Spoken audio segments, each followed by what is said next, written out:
Apa yang membedakan seorang pengusaha sukses dan kita? Di luar dari adanya privilege atau tidak, mungkin terletak pada mindset. Kita mungkin pernah dengar istilah mindset pengusaha. Nah, apa sih maksudnya? Hal ini merujuk pada kepercayaan dan pola pikir seorang pengusaha. Contohnya gini, orang dengan mindset pengusaha melihat tantangan sebagai peluang, bukan resiko. Mereka punya rasa memiliki atas apa yang mereka kerjakan.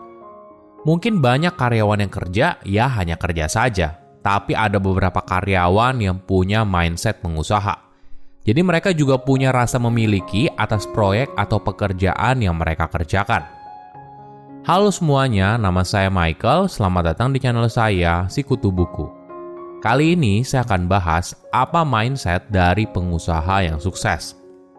Ini merupakan rangkuman dari video TED Talk John Mullins yang berjudul 6 Tips on Being a Successful Entrepreneur dan diolah dari berbagai sumber.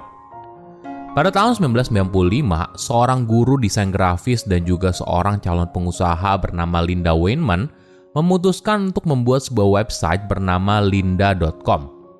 Alasannya karena dia perlu medium untuk eksperimen dengan berbagai alat digital yang sedang berkembang saat itu. Photoshop, Illustrator, dan masih banyak lagi. Linda juga butuh wadah untuk menaruh hasil karya siswanya. Ternyata respon pasar positif dan bisnisnya terus berkembang. Hingga pada tahun 2002, website miliknya bisa dikembangkan lebih luas dan Linda mulai mengupload materi ajarnya secara online. Di kemudian hari, bisnis ini dijual ke LinkedIn seharga 23,5 triliun rupiah dan berubah nama menjadi LinkedIn Learning. Ini adalah salah satu contoh menarik bagaimana pola pikir seorang pengusaha yang tidak biasa. Menjadi seorang pengusaha bukan hanya sekedar berpindah profesi. Misalnya kamu yang awalnya karyawan, sekarang jadi pengusaha. Tapi ini boleh dibilang sebuah transformasi.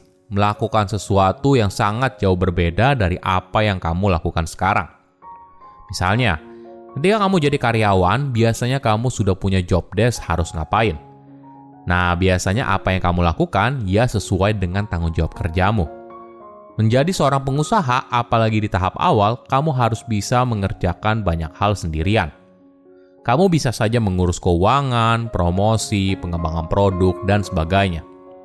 Ada beberapa alasan yang membuat seorang akhirnya memutuskan untuk jadi pengusaha. Pertama, otonomi.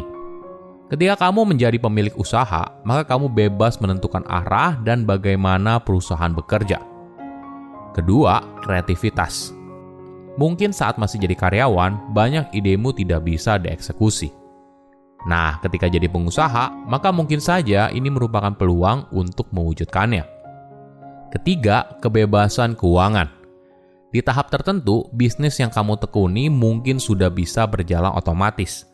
Kamu tidak lagi perlu 100% ada di sana, karena posisi tersebut sudah diisi oleh para profesional. Tapi tentu saja, di balik semua manfaat tersebut, ada berbagai risiko yang perlu kamu pertimbangkan. Pertama, risiko keuangan. Dari ratusan atau bahkan ribuan bisnis yang diluncurkan setiap tahun, mayoritas mungkin berakhir gagal. Hanya ada sedikit sekali yang berhasil.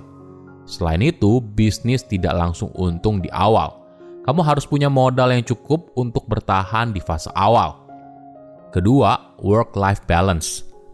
Seorang pengusaha bekerja jauh lebih panjang daripada karyawannya, apalagi di fase awal. Jangan harap kamu bisa santai-santai.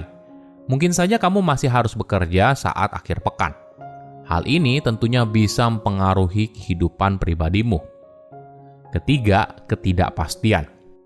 Perjalanan menjadi pengusaha bisa sangat tidak pasti.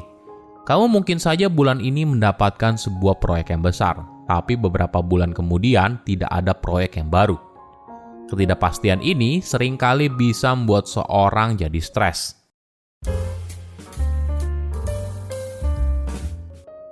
Nah, bagaimana seorang pengusaha sukses berpikir? Pertama, yes we can.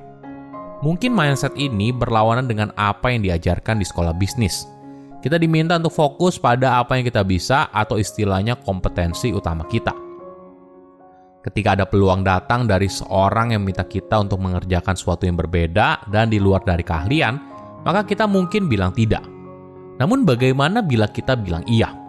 Apa yang terjadi bila kita menciptakan kembali bisnis yang kita miliki? Ada sebuah contoh menarik dari seorang pengusaha Brazil bernama Arnold Correia. Dia sudah menciptakan ulang bisnisnya 2 kali hingga menjadi provider besar untuk manajemen event dan layanan produksi.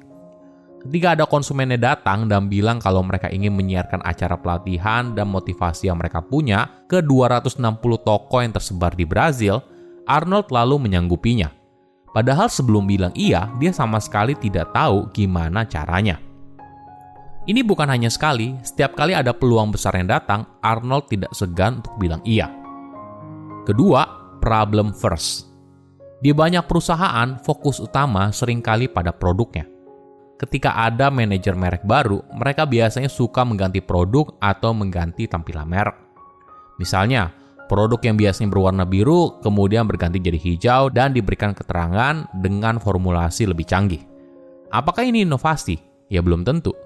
Mungkin kita perlu mengubah fokus dari produk ke masalah. Jadi fokusnya bukan membuat produk lalu mencari pasar yang cocok, tapi fokus memecahkan masalah yang sekarang dihadapi oleh calon konsumen. Contohnya adalah Airbnb, sebuah layanan online aplikasi yang dipakai jutaan orang di dunia. Tapi berawal dari pemikiran sederhana kalau mereka kesulitan mencari penginapan yang terjangkau saat acara besar diadakan di kota mereka. Ide ini muncul ketika mereka berjuang untuk membayar sewa dan memutuskan untuk memanfaatkan ruang kosong loteng mereka dan mengubahnya menjadi ruang penginapan bagi orang-orang yang menghadiri konferensi desain di San Francisco. Mereka menawarkan kasur udara untuk tidur dan sarapan buatan mereka sendiri di pagi hari, sehingga lahirlah konsep Air Bed and Breakfast. Ketiga, think narrow, not broad. Fokus pada hal yang sempit, bukan luas. Jika bicara soal target pasar, biasanya kita hanya bilang untuk semua kalangan. Ini jawaban yang tidak efektif. Mungkin saja memang produk kamu bisa dipakai atau dinikmati oleh semua orang.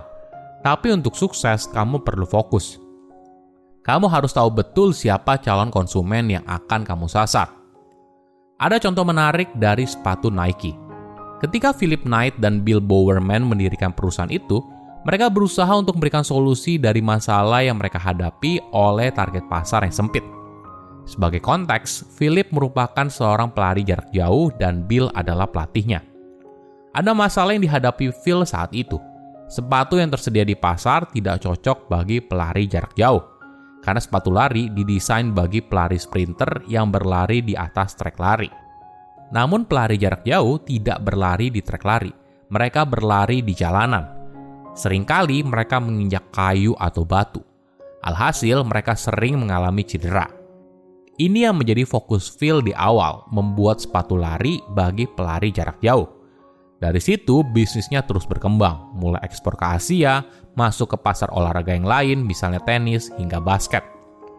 Silahkan komen di kolom komentar pelajaran apa yang kalian dapat ketika tahu informasi ini. Selain itu, komen juga mau tahu informasi apa lagi yang saya review di video berikutnya. Saya undur diri, jangan lupa subscribe channel YouTube Sikutu Buku. Bye-bye.